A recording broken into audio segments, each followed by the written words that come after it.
Hello, I am Pat Miller, a recovering attorney and current MABE student at Wheaton College.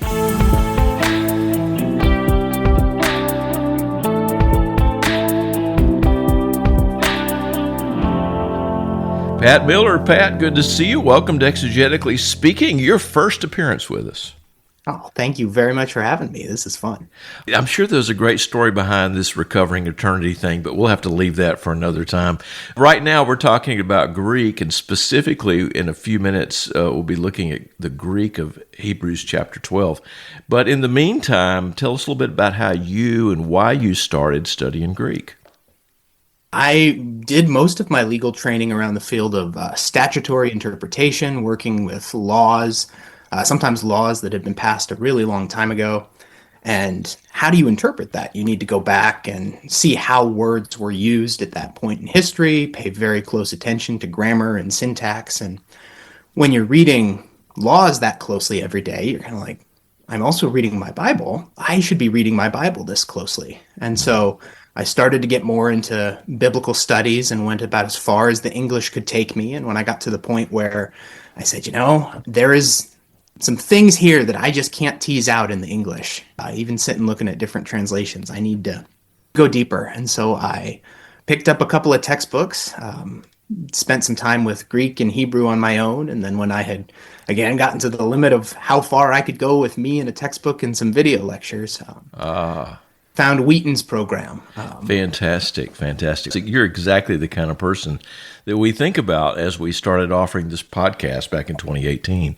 Just people that would like to love their Bible, want to read it more carefully, more deeply, and know that they need to work hard to do that. You're working in both Greek and Hebrew as a part of the MABE program.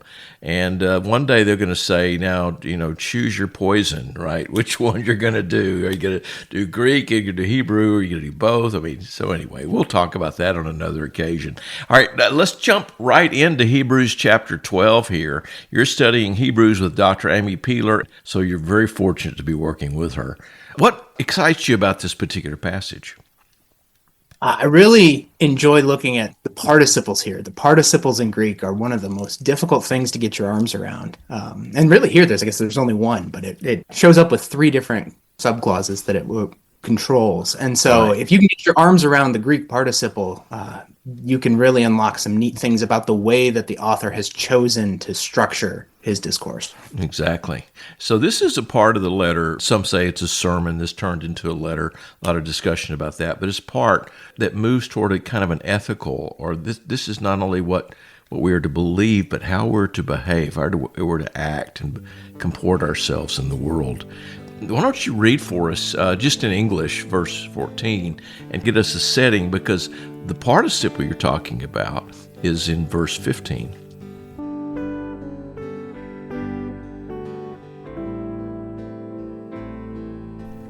Strive for peace with everyone, and for the holiness without which no one will see the Lord. See to it that no one fails to obtain the grace of God, and that no root of bitterness springs up and causes trouble, and by it many become defiled, that no one is sexually immoral or unholy like Esau, who sold his birthright for a single meal. It's a wonderfully complex sentence, right, when you put it all together. It seems to me it starts, Pat, with this imperative: peace. Strive for peace. Absolutely. And that's the whole thing is one sentence, and that's the main verb of the one sentence, is striving for peace and holiness.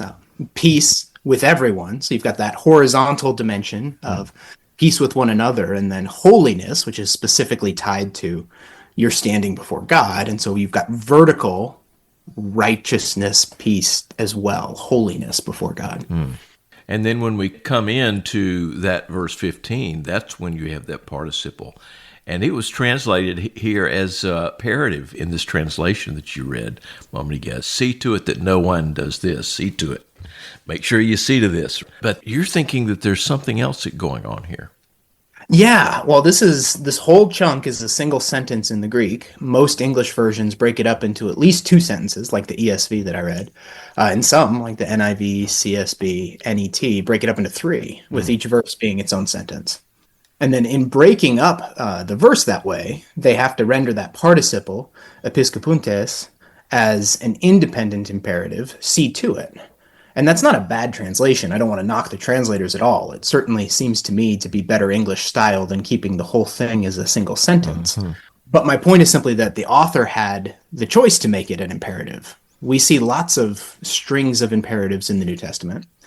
And so if he chose to use a participle instead, reading it in the Greek lets us ask why he made that choice.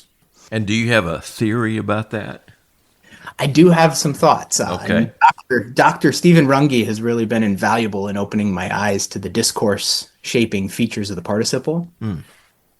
I think he's been on the show before. He has. We've had him on this podcast with discourse grammar, discourse analysis, and which is a thriving and important field of study.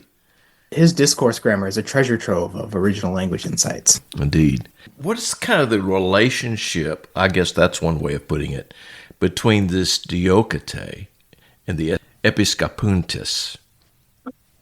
Yeah, and the participle forces us to ask that question, because if he'd used an imperative, and we wouldn't have to ask that question, but because it's a participle, and particularly a participle that follows the main verb, we need to ask what its function is. And a trailing participle that comes after the main verb usually then falls under the umbrella, so to speak, of that main verb and elaborates on it. And so in this case, this taking care or overseeing, this word episkopuntes becomes word for an overseer, someone who's got kind of a supervisory role in other New Testament letters. I think it appears in First Peter. Yeah, it does, yeah. Is in elaboration on how we pursue peace and how we pursue holiness. We do so by seeing to it, overseeing, taking care that none of us as a community, it's very communal here, that no one falls short of the grace of God, that no one allows a root of bitterness to take root. And so there's this sense of confrontation here. Like it's an active, confronting watchfulness, but it's in the service of peace and holiness. There's a way of trying to make peace that really is just fleeing from conflict. There is a way of being peace that's kind of trying to sweep under the rug any bitterness that you see forming and hoping that it just doesn't get any worse. Hoping it goes away. Exactly. Yeah. Because conflict is messy. Conflict is hard. But in pursuing genuine peace, it needs to be watchful.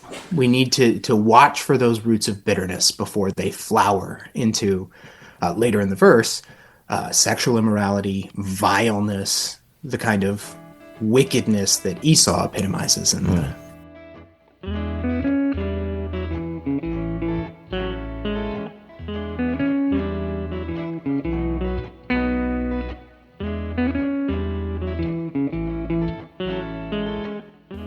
In a sense, this is the way, or at least representing maybe one of the ways, that we pursue peace and pursue holiness, is by this kind of watchfulness that we have as people in the church, not necessarily only the Episcopals, not just the church leadership, but everybody has a place, it seems to me, in making sure that these roots of bitterness don't grow in the church, that they do what they can to tamp those kind of things down when they have the opportunity.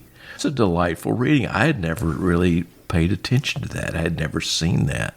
I think you're right on the target with that. Thank you. And I think it goes both ways as well. We need to let the peaceful aim also temper us when we go into conflict, so that we're not getting into conflict for the sake of conflict. Yeah. We're pursuing conflict for peace. And it keeps you from falling into the ditch of apathy, where you avoid conflict when you see sin or bitterness, and falling into the ditch of quarrelsomeness, where you fight for the sake of fighting and you really are pursuing peace and holiness.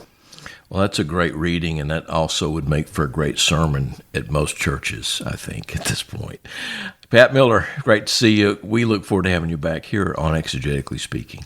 Thank you so much. I've enjoyed myself tremendously. It is great to see students like Pat Miller excelling and flourishing at Wheaton College. You know, that could be you. I mean, not the recovering lawyer part, but everything else. Pat, his wife, and 4 kids recently moved to Wheaton, and they're loving the flowers and the spring temperatures. If you'd like to study biblical languages at Wheaton College, there's no time like now. Whether you're an undergraduate or a graduate student, get started today by looking in the show notes, following those links, and becoming a student of the biblical languages at Wheaton College. Some of you listening right now to this podcast are being called to do that, aren't you? Well, make sure you answer that call. Thanks to our Wheaton-based team for their work in putting together this podcast. Thanks to Phil Keggy and me for our music. Thanks to my fetching wife, Kathy Capes, for her expert audio editing. Hit the like button right now and subscribe so that you don't miss any episodes of Exegetically Speaking. Over 300 of them now. Until next time, I am David Capes, so thank you for listening.